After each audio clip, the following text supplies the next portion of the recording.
So yeah, that's a good tune. So now let's play that Dundee hornpipe, which is these are all kind of in the same vein, you know, like this tune, Cincinnati hornpipe, Ricketts hornpipe, and they're all were ripped right out of the pages of Cole's, I'm sure, by, you know, the odd fiddler here and there who could read music would inject them into and forever pollute the local tradition with tunes from the Victorian era. There was a lot. I think the Boone County fiddlers, in one of Christeson's books, he makes some offhand remark about fiddlers around Columbia. You know, like they're not the pure thing because they're always stealing music from other places, and that was totally true. What's that mean, the Victoria era? Oh, like the late 19th century up to the turn of the century, you know. Yeah, so a lot of that music, that Cole's 1,000 Fiddle Tunes is actually a book called Ryan's Mammoth Collection, which was published in like 1860 or somewhere in there, I think.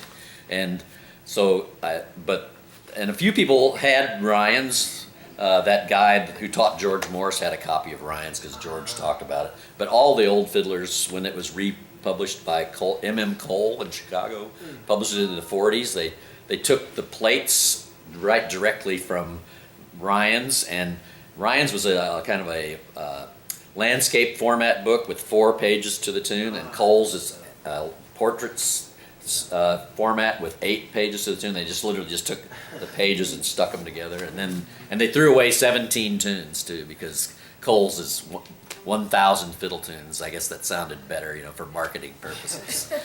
But the other tune has 1,017 tunes.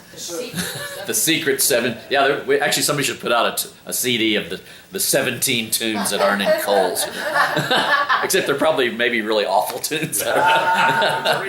There's a reason they got thrown away. Yeah, or someone just snipped them off with a pair of scissors and they fell on the floor. Was there a lot of fiddle tunes being published before that time? Oh yeah, there was a lot of other books. Yeah, you should look. There's a site called IMSLP. Do you guys know that site? Internet Music Library or something. I think it's IMSLP. There is literally tons of manuscripts going back to the 17th century, 18th century. IMSLP? Right. What's that? IMSLP. Yeah, IMSLP. And it's like, you know, all those Scottish collections from like Neil Gow and those guys. Those are all on there, and they're downloadable PDFs. Gotcha. You know. It's all free. I think you might have to register, and I don't think there's any fee though. But yeah, you can see there's so much music published, you know, like originally in Britain, and then later like in Boston, there was Oliver Ditson published all these collections of reels and jigs, and then there was those Howe books, you know, and the Ryan book. That I think that was Howe Publishing. They published a bunch of, you know, books, and there were all these books for dancing masters, you know, they had all these tune books. Yeah, there was tons of stuff. So that's why, you know, that was one of the things when I started playing fiddle and met Bob Christeson, the guy who wrote those books.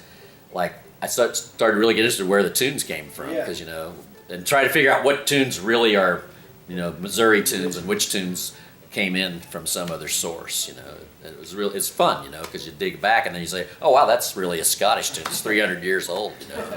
And then some other tune is something that, you know, Bob Wills came out with, and everyone thinks it's 300 years old.